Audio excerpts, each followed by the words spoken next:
Naku po, ka-coffee, talaga nagpapatuloy pa rin po yung mga drama dyan sa Senado.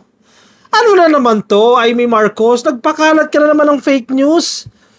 May mga propaganda na naman na pinapakalat si Amy Marcos sa Senado at sa plenaryo pa. Pero hindi siya umubra. Sabi niya, hindi dahil sa impeachment. Inagaw ninyo yung liderato kay Tito Soto, hindi dahil daw sa impeachment. Ma'am, ano pa bang dahilan?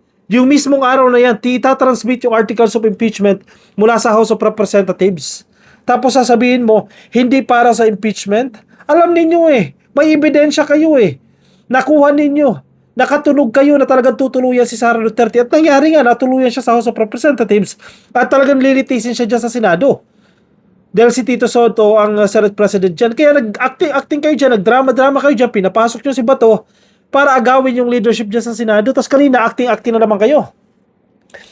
May mga drama na naman si Amy Marcos dyan. Pero hindi siya nagtagumpay Tignan mo, hindi siya nagtagumpay sa kapwa niya senador, si Mig Zubiri, in fairness Siya yung nanawagan.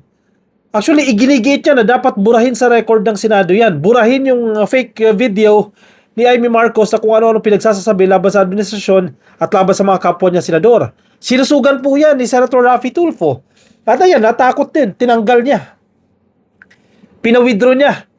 Nag-agree siya na i-withdraw yung kanyang fake video. Sayang nga naman yung pagkakagawa. Parang PGMN yung style Amy Marcos, alam mo, bukod sa 11, sa solid na 11 dyan, darating yung panahon na may maghuhudas din sa inyo sa 13 hudas. May maghuhudas din sa inyo at lilipat sa kabilang kampo dahil marirealize nila yung mga ginagawa ninyong kalokohan dahil nakikita nila na pinoprotektahan nyo si Sara Duterte. Dahil ayaw nyo umusan itong impeachment trial ni Sara Duterte. May nabalitaan niya ako Hindi na raw maghihiring I-dismiss na lang daw agad-agad itong impeachment ni Sara Duterte. Bakit? Bakit ayaw niya sumalang sa hearing si Sara? Kasi mabubulgar yung mga kalokohan niya. Mabubulgar yung mga kasalanan niya. Yung bank transactions. 6.7 billion sa AMLAC pa lang yan. Wala pa yung sa bangko. Mabubulgar yung mga nakaw sa kaban ng bayan. Kaya ayaw niyang umusad sa trial proper. May nabalitaan ako may magmo-motion lang daw para i-dismiss na lang agad-agad na hindi nagta-trial. Sana hindi totoo yan. Kailangan makita ng taong bayan ang mga kasalanan ni Sara Duterte. Kailangan siyang ma-impeach, kailangan siyang ma-convict at kailangan niyang managot sa ginawa niyang pagnanakaw sa kaban ng bayan, pagbabanta sa buhay ng presidente.